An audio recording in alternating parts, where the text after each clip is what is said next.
नमस्कार, आप सभी का जनता का राज में बहुत बहुत स्वागत है। इस वक्त हम उत्तर प्रदेश के क्रांतिकारियों के जिले हमीरपुर जिले में हैं और आप देखेंगे हमारे सामने दीवान शत्रुघ्न सिंह जी की मूर्ति है, जिन्होंने आचार्य विनोबा भावे जी के भूदान आंदोलन में अपनी पूरी रियासत, अपना पूरा मंगरोड़ गांव, लगभग 1600 एकड़ ज़मीन दान में दे दी थी। और हमें अच्छा लगा देखकर। पहले जब इस रास्ते से गुजरते थे, हाँ, हम आपको बता दें कि हमारे साथ ग्रामवासी हैं जो मंगरोड़ गांव के ही हैं, उनसे बहुत सारे किस्से हम जानने वाले हैं। उससे पहले हम आपको बता दें कि जब हम इस सड़क से होकर गुजरते थे तो यहाँ पर चारों तरफ बबूल हमें दिखता था और बहुत बुरा लगता था।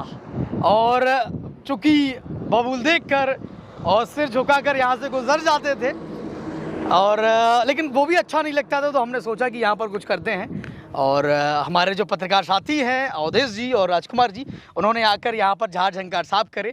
और जब हम आज फिर यहाँ से गुजरे तो हमने देखा कि यहाँ पर दीवान शत्रुघ्न सिंह जी की ये प्रतिमा यहाँ से जाकर इस प्लेटफॉर्म पर लगने वाली है। तो दिल को सुकून मिला, तसल्ली मिली। और हमें पता चला कि गाँव के प्रधान जी हैं वो बनवा रहे हैं, तो प्रधान जी को भी धन्यवाद। और क्षेत्र की जनता जिन्होंने इस वीडियो को ज़्यादा से ज़्यादा शेयर किया था, उन्हें भी बहुत बहुत धन्यवाद। हाँ, अब क्या नाम है आपका? मेरा नाम रामकृष्ण है। आप मंगरोड़ गांव से ही रहने वाले हैं? मंगरोड़ गांव से हैं, हम मिस्त्री हैं। और आपका नाम क्या है दादा? मूलचंद नाम। आप भी मंगरोड़ से हैं? अच्छा, आपने किस्सा बताया कि दीवान शत्रुघ्न सिंह जी आपको गमपट खिलाते थे, आपको चॉकलेट दिया करते थे। हाँ, क्या बिल्कुल। किस्सा था वो जो है बच्चों से जो है बहुत प्रेम करते थे। अच्छा। और हाँ, बच्चों से जो है उन्हें गांव की सुख दुख की मिल जाया करते थे। अच्छा। जैसे किसी के घर में जो है हाँ, आ जाइए आप। हाँ। अनाज नहीं है, अच्छा। खाने के लिए नहीं है, कोई बीमार पड़ा है, तो बच्चों से जो है सब पूछ लेते थे। अच्छा, बच्चों से पूछ लेते थे? हाँ, फिर कि घर में वास्तव में कुछ नहीं है कि है कि नहीं है? ओहो, बहुत प्यार करते थे, नाक नाले करते, अपने हाथ से सफाई करते थे। क्या बात है। यहाँ आ जाइए, हमें लगता है सड़क की आवाज़, जो ट्रक आ रहे हैं उनकी आवाज़ से डिस्टर्ब होंगे अपन लोग। तो वो जो है जब पता लगा लेते थे कि इनके पास खाने के लिए नहीं है, तो घर से जो है अनाज दे देते थे। और दवाई नहीं है तो वो खुद दवा करते थे। उनके लिए परहेज के लिए दलिया नहीं है, दाल नहीं है, तो वो जो है अपने घर से ही देते। अच्छा, अगर कोई मरीज हो गया है हाँ। तो उसकी दवा भी करनी है और खाने के लिए उसे क्या खाना चाहिए, हाँ, वो भी देते थे। वो भी देते थे और देश की सेवा करते थे, सब क्षेत्र का ध्यान रखते थे। बढ़िया। और आपको एक किस्सा और बताते हैं। बात है 1914-1918 में, जब पहला विश्व युद्ध हुआ तो अंग्रेज़ों ने यहाँ पर, चूँकि 1916 के करीब की बात है, जो अंग्रेज़ कलेक्टर थे उन्होंने सबको बुलाया, सभी रियासतों के जो दीवान थे, जो राजा थे, उनसे ये कहा कि आप कितना चंदा देंगे, क्योंकि लड़ाई चल रही है, विश्व युद्ध हो रहा है। तो दीवान शत्रुघ्न सिंह जी कलेक्टर को उसी के मुंह पर मना कर देते हैं और बगावत मोल लेते हैं अंग्रेज़ों से। हमारे स्वामी ब्रह्मानंद जी, पंडित परमानंद जी, दीवान शत्रुघ्न सिंह जी तीनों क्रांतिकारी रहे हैं, जिन्होंने अपने अपने सिरे से क्रांतिकारी भूमिका निभाई है, अपने देश को, अपने ज़िले को आज़ाद कराने में लगातार लगे रहे। अच्छा, वो किस्सा और बता दीजिएगा।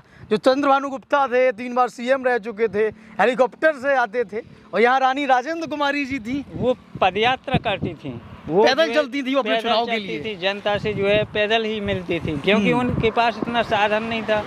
सब जो है अंग्रेजों ने यहाँ जो है छापा मारा, तो उनकी जो है जायदाद सब नीलामी भी हो गई।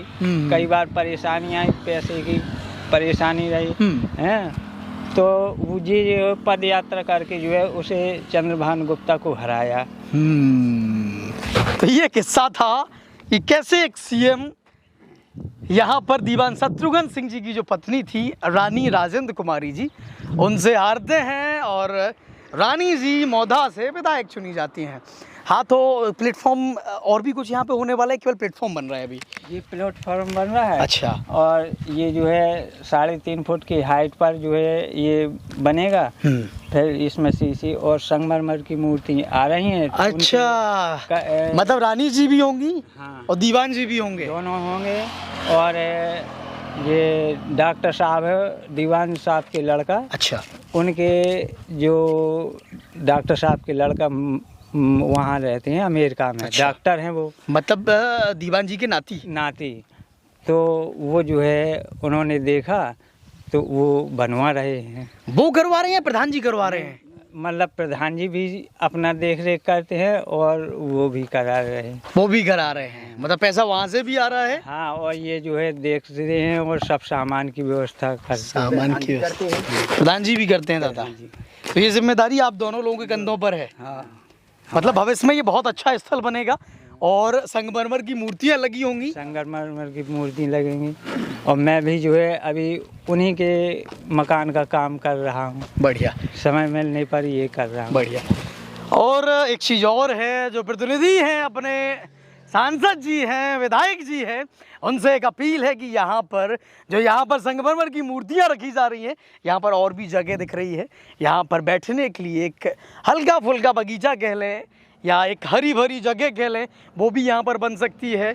एक हल्का पुस्तकालय बन सकता है। आने वाले हैं, जो मुहाने वाले हैं, चिकासी वाले हैं, रात से जो उरई गुजरने वाले हैं, तो थोड़ा बहुत वक्त यहाँ भी दे सकते हैं। बहुत सारा पैसा आपने कूटा होगा, कूट भी रहे हैं। हमारे यहाँ बुंदेलखंड में जो एक सोना है, पीछे भी आप देख पा रहे होंगे बालू का ढेर लगा है, तो इससे व्यापारी भी माला माल हो रहे हैं और सिस्टम भी पूरा माला माल हो रहा है।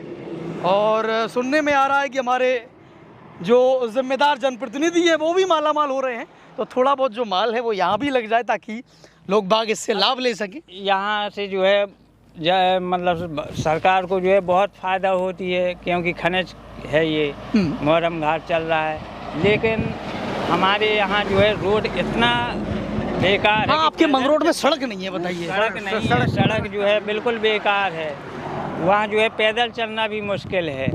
इस समय आप देख सकते हैं वहाँ इतनी धूल उड़ती है, गड्ढे हैं। तो क्या ट्रक भी निकलते हैं वहाँ से, रेत वाले? हाँ, बराबर निकलते हैं। ट्रकों की वजह से समस्या होती है। समस्या तनक नहीं है, बहुत है। बरसात में जो है चल ही नहीं पाते हैं, पैदल चलना मुश्किल पड़ जाता है। बताइए, एक गांव जिनसे निकले क्रांतिकारी दीवान जी ने देश को आज़ाद कराया और आज़ादी में अपनी अग्रणी भूमिका निभाई, और आज भी उनके गांववासी स्वतंत्र नहीं हो पाए हैं, कीचड़ से, कच्ची सड़क से।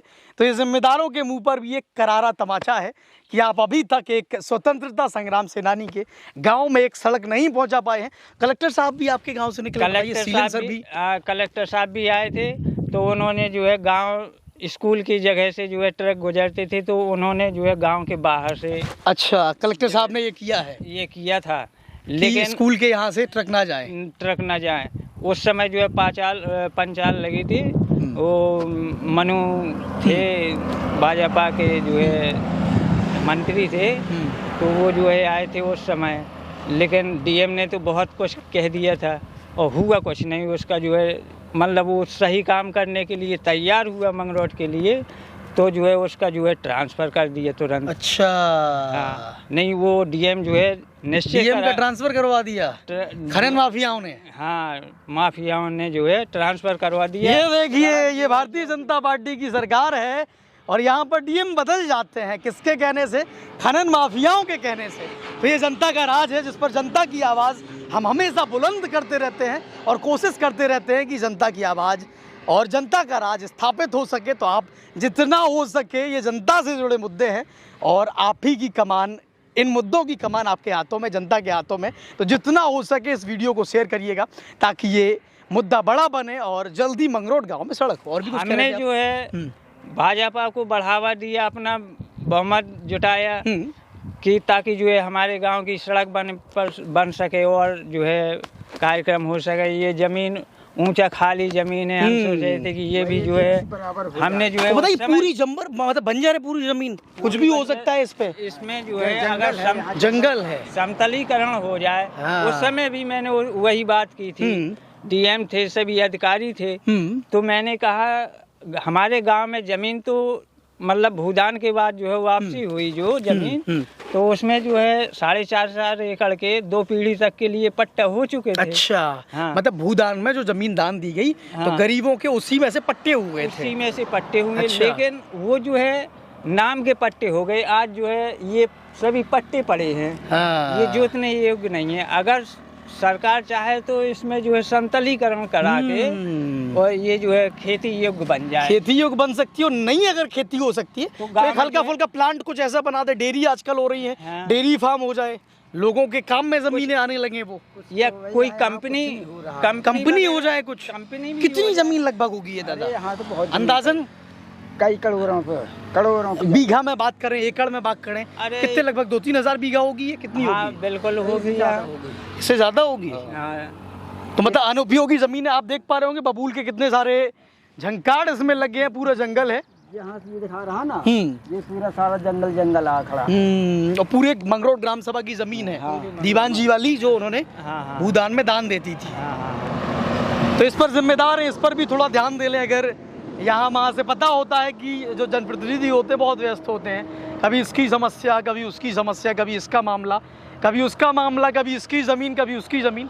लेकिन ये भी एक ज़मीन है जिस पर आप लोग आकर अगर ध्यान दें तो यहाँ पर भी बहुत कुछ हो सकता है, और ये ज़मीन भी काम की हो सकती है और लोगों को इससे बहुत फ़ायदा हो सकता है। और भी कुछ कहने वाले हैं? अरे साहब ऐसा है कि यहाँ जो है अगर फैक्ट्री वगैरह हो जाए, रोड सही हो जाए, तो हमारे गांव के जो भुखमरी है और तो वो जो है कुछ रोजगार मिल जाएगा नवयुवकों के लिए। तो जो जैसे बाहर जाते हैं, कहीं दिल्ली जाते हैं, अहमदाबाद, गुजरात जाते हैं, तो वो क्यों जाएं वहाँ पर, यहीं रोजगार मिलना लगे हैं तो खुशहाल हो गया।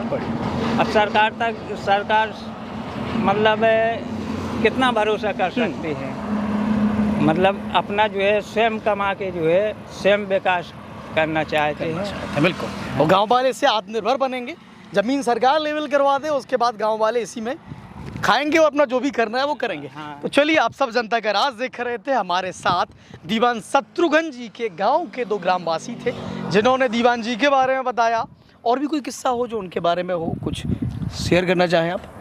अब वो किस्सा तो बहुत है, क्योंकि यहाँ जो है चंद्रशेखर आज़ाद, सरदार भगत सिंह, ये सभी आते थे।